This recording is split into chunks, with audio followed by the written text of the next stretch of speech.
ముఖ్యమంత్రి రేవంత్ రెడ్డి మాట్లాడుతూ కేసీఆర్ కొనవు కూర్చోటున్నాడు, అది గొంతు ఇస్తే బాగా మా కార్యకర్తలకు దాని ఏంటి మాట? ఇప్పుడు కాదు తమ్ముడు, ఎప్పుడో చెప్పారు పెద్దలు,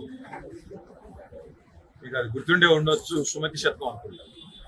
కనకపు సింహాసనమున శునకము గుర్చుండబెట్టి శుభలగ్నమున పట్టము కట్టిన వెనుకటి గుణమేల మాను వినరా సుమతి అన్నారు. అంటే మంచి ముహూర్తం చూసి ఒక శునకాన్ని తీసుకొచ్చి మరి ఒక మంచి పదవిలో పెట్టిన నీచ మానవులు తమ వెనుకటి గుణాలు మానరు అని సుమతి శతకంలో ఏనాడు చెప్పారు. కాబట్టి వారి గురించి నేను మాట్లాడినా నోరు ఖరాబ్ చేసుకోను. కానీ ఒకటి మాత్రం వాస్తవం, ఈ అహంకారం, ఈ రకమైన ఒక వెకిలి వ్యవహారం మాకు వాళ్ళని చూస్తుంటే ఒకటే అనిపిస్తా ఉంది. ఈ ప్రభుత్వంలో ఉండే పెద్దలను చూస్తుంటే ఒకటే అనిపిస్తా ఉంది. వారు మాటి మాటికి మమ్మల్ని అంటా ఉన్నారు, మీరు ఇంకా అధికారంలో ఉన్నట్టుగా భావిస్తున్నారు అంటున్నారు. కానీ వాస్తవం ఏంటంటే వాళ్ళు ఇంకా ప్రతిపక్షంలో ఉన్నామనుకుంటున్నారు, మేము అధికారంలో ఉన్నామనుకుంటున్నారు. అందుకని వాళ్ళు చూస్తే మీరు మా మీద ఆడిపోసుకుంటున్నారు. అధికారం ఇచ్చి 45-50 రోజులు అయ్యింది. మమ్మల్ని ఆడిపోసుకోవడం ఎందుకు, మమ్మల్ని తిట్టిపోసుకోవడం ఎందుకు? శాతనైతే మీరు ఇచ్చిన 420 హామీలు నెరవేర్చండి. శాతనైతే సేవ ఉంటే ప్రజలకు ఇచ్చిన హామీలు నెరవేర్చండి. వారు మమ్మల్ని వ్యక్తిగతంగా ఎంత దూషించినా, మాకు రాజకీయాల్లోకి వచ్చిన తర్వాత మీకు తెలుసు, ఈ దూషణలు ముఖ్యంగా ఇట్లాంటి కుసంస్కారమైన వ్యక్తులు ఉన్నప్పుడు తప్పవు.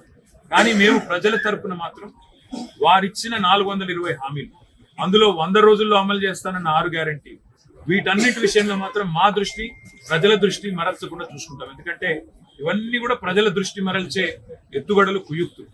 వాళ్ళ రాష్ట్రంలో ఒకటి స్పష్టంగా కనబడుతోంది కదా, కాంగ్రెస్ బీజేపీల ఫెవికాల్ బంధం ఏదైతే ఉందో రోజు రోజుకి ప్రజలకు అర్థమవుతాం. మీరు గమనిస్తే మన కడియం శ్రీహరి గారు, మా కౌశిక్ రెడ్డి గారు ఇద్దరు కూడా ఇక్కడే ఉన్నారు. వారు ఎమ్మెల్సీలుగా ఉండే తర్వాత మొన్న ఎమ్మెల్యేలు అయినారు. ఇద్దరు రాజీనామా చేసినారు ఒకటే రోజు రాజీనామా చేస్తే చైర్మన్ గారు అదే క్షణంలో ఒకటేసారి ఆమోదించారు. వెంటనే ఒకటే బుల్లెటిన్ లో ఎలక్షన్ కమిషన్ కి నివేదించారు. 2 ఖాళీలు వచ్చినాయి. అది కూడా ఒకటే కోట. ఇద్దరు కూడా ఎన్నికైంది ఎమ్మెల్యేల కోటాలు, వేరు వేరు కేటగిరీలు కూడా కాదు. మరి ఉప ఎన్నికలు పెట్టాలా?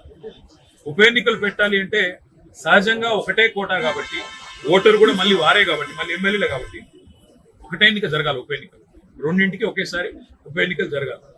ఏం జరిగిందో మరి ఢిల్లీలో మతలబు, రేవంత్ రెడ్డి గారు పోతారు, అమిత్ షా గారిని కలుస్తారు, గంట తర్వాత బులెటిన్ వస్తుంది, 2 ఎమ్మెల్సీలకు వేరువేరుగా ఎన్నికలు జరగాలి. ఎందుకు 2 వేరువేరు ఎన్నికలు? 2 ఒకేసారి జరిగితేనేమో ఒకటి కాంగ్రెస్కి వస్తుంది, ఒకటి మా పార్టీకి వస్తుంది, బీఆర్ఎస్కి వస్తుంది. కానీ 2 ఎన్నికలు అలగలగ్ జరిగితే 2 కూడా కాంగ్రెస్కే పోతాయి. అంటే ఈ రోజు కాంగ్రెస్ ను జాకీలు పెట్టి లేపుతున్నది, కాంగ్రెస్ కు ఇతోధిక సహాయం అందిస్తున్నది. ఇవాళ గవర్నర్ గారు క్షణాల మీద, ఆగమేఘాల మీద ఎమ్మెల్సీ నామినేషన్లను ఆమోదించిన పద్ధతి చూసినా గానీ, లేదా మొన్న 2 ఉప ఎన్నికలు ఒకేసారి నిర్వహించకుండా 2 అలగలగ్ నిర్వహించిన పద్ధతి చూస్తే గానీ స్పష్టంగా అర్థమవుతున్నది కాంగ్రెస్ బీజేపీ ఫెవికాల్ బంధం ఏదైతే ఉన్నదో. మన బండి సంజయ్ గారు కూడా బాహాటంగా చెప్పారు కదా, స్పష్టంగా చెప్తున్నాడు ఆయన, మీరు మేము కొట్టుకుంటూ కాదు, ముందు బీఆర్ఎస్ ను ఖతం చేద్దాం అనే మాట మాట్లాడుతున్నారు. ఇక్కడ గుంపు మేస్త్రి గారు కూడా అదే మాట్లాడుతున్నారు. కాబట్టి నేను అనేది రాష్ట్ర ప్రజలకు నేను చేసే విజ్ఞప్తి, వాళ్ళు ఏం జరుగుతా ఉందో అర్థం చేసుకోండి, అవగాహన చేసుకోండి. నిన్న మొన్నటిదాకా మా మీద దుమ్మెత్తి పోసినారు, మీరేదో బీజేపీతో అంటగాగుతున్నారు. కానీ ఇవాళ ఎవరితో అంటగాగుతున్నారో ఈ పరిణామాలు చూస్తుంటే స్పష్టంగా కనబడతా ఉంది. మరి ఇంతకంటే ఎక్కువ రాజకీయాలు, రాజ్యాంగం అమల్లోకి వచ్చిన గణతంత్ర దినోత్సవం నాడు ఇంతకంటే ఎక్కువ రాజకీయాలు వద్దు. కానీ ఒక డిమాండ్ మళ్ళీ నేను పునరుద్ఘాటిస్తా ఉన్నా, ఈ రాష్ట్రంలోని ప్రతి సర్పంచ్ సోదరుడు సోదరి తరపున మా పార్టీ డిమాండ్ చేస్తా ఉంది, వచ్చే పంచాయతీ ఎన్నికలు జరిగేంత వరకు సర్పంచ్ల పదవీ కాలాన్ని పొడిగించండి.